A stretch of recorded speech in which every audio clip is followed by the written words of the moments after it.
I had people saying, you really want to sell meat snacks for a living? We were passionate about it though, and we had the conviction that this was going to work. This is Pete Maldonado, co-founder of Chomps, a key player in the meat snacks category. I've always had a love for meat sticks. I used to ride my bike up to the local 7-Eleven when I was a kid, buy a bunch of them. By the time I got home, I had finished all of them. But when I got older, I realized that those meat sticks weren't good for me. I shouldn't be eating those. So the idea just kind of quickly came to me is, why is nobody making a better for you version for this? The global meat snacks market, that's jerky, sausages, and sticks, was valued at $17 billion in 2023 and is expected to reach $26 billion by 2030.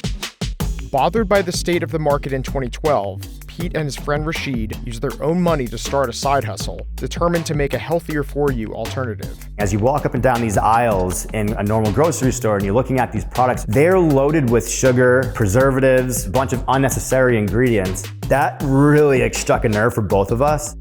There are three numbers to look out for in this story.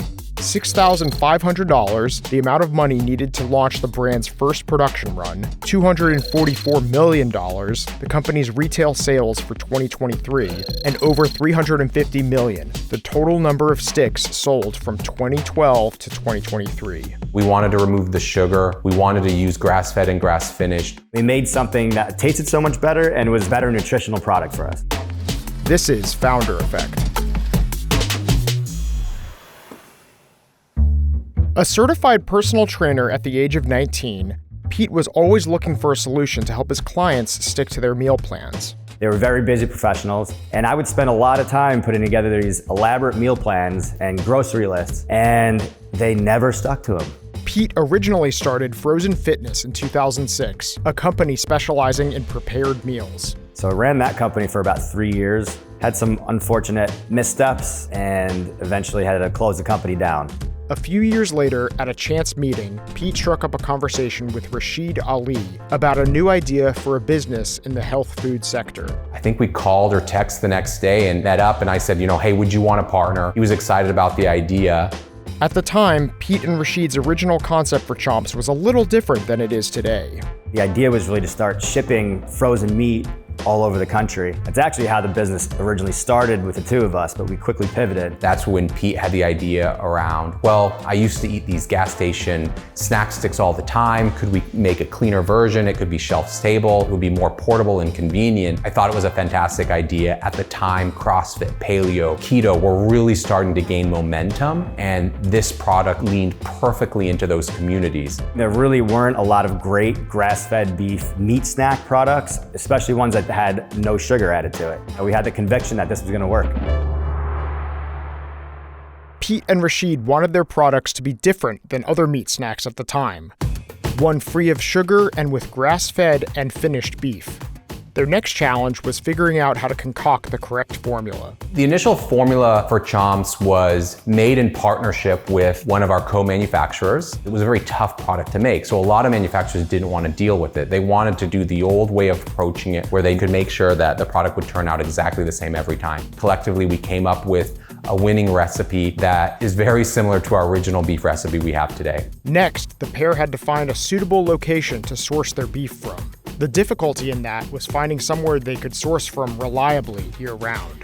As we started to think about other sources, we looked around the world and we landed on Australia, but more specifically Tasmania, which is off the southern tip of Australia. And we found that the geography is perfect for raising grass-fed cattle year-round. It creates a lot of complications in our supply chain if you just think about the distance that protein has to travel. Right now, it's really the best source that we've been able to find globally.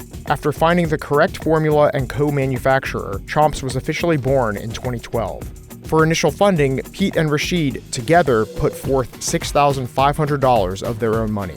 The initial $6,500 that we invested into the business went into samples. So we did our first very small production run. We built a website, and then we also did some Facebook ads. I had to teach myself how to create a website. I bought a $99 Photoshop Elements subscription and taught myself how to make packaging. It is not the packaging that you see today. It was terrible looking. It actually had like cowhide print on it.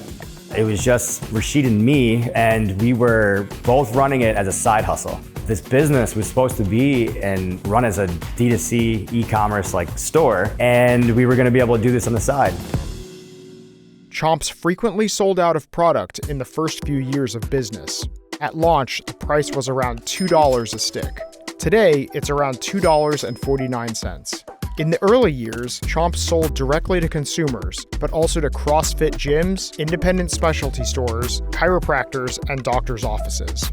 A lot of it, we didn't even have product for it anymore because we sold through it so quickly. But we kept the ads up and people were transacting, and then we would reach out to them and say, thank you so much for your purchase. We ran out of product. We'd love to send it to you after if you'll wait for it, or we could just refund your money.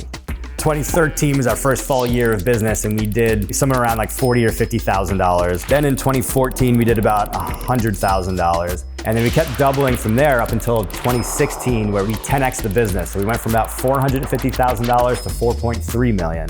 2016 marked a pivotal year for the business as Trader Joe's started selling their product in their stores. That was our very first retailer, and that was really just a game changer for the business. How many millions of customers were now seeing the product for the first time and trying the product. The added visibility from Trader Joe's would present new challenges for Pete and Rashid. When you grow that quickly, it blows up your existing infrastructure, blows up everything that you were doing historically, and you have to think about the business completely differently, and it forced us to do that. And that was another challenge to figure out, like, how am I present in these manufacturing runs, but also juggle my full-time job. I went full-time in 2016, immediately after landing the Trader Joe's business, and then Rashid went full-time in 2018.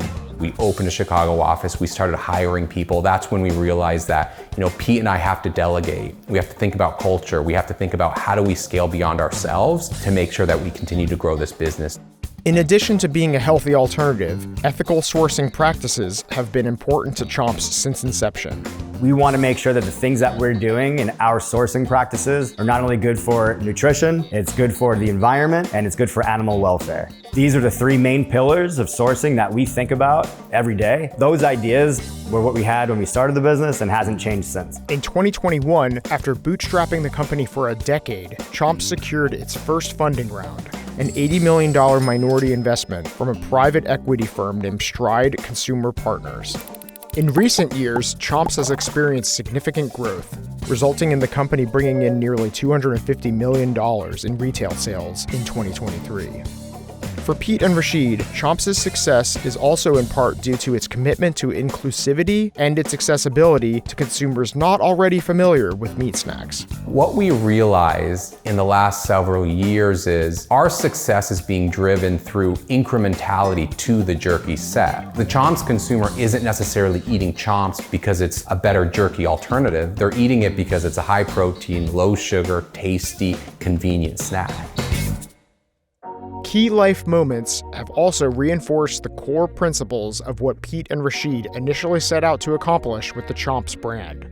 Once Pete and I both had kids and started to grow our families, that side hustle really changed more into a mission. It's like someone turned a light switch on for us. You start scrutinizing labels in a much different way than you ever have, even when you're eating food for yourself. That's how it happened for me, it's how it happened for him. When you're looking at these products that are made for kids, they're loaded with sugar, preservatives, with a bunch of unnecessary ingredients, but in the packaging, it looks like a healthy, organic type product with cute cartoon characters and obviously marketed towards kids. From its start in 2012 to 2023, Chomps has sold more than 350 million sticks. In 2024 alone, they estimate that they are on track to sell 300 million more sticks. When you find a product that's tasty, that's convenient, you really build an emotional connection. I think that's what Chomps has done. And Pete and I still run the business like it's a $100,000 business. Running a food business, a snack business is a challenge. I describe it as a house of cards. Like anything could happen at any point and you could plateau or you could start losing market shares. It's funny, if you look at the revenue and the trajectory of the brand, when I say someone turned a light switch on, it's literally like a hockey stick trajectory. And it's literally just the two of us. We've got this burning desire now where we are going to make a huge difference in snacking. And that's what we're here to do.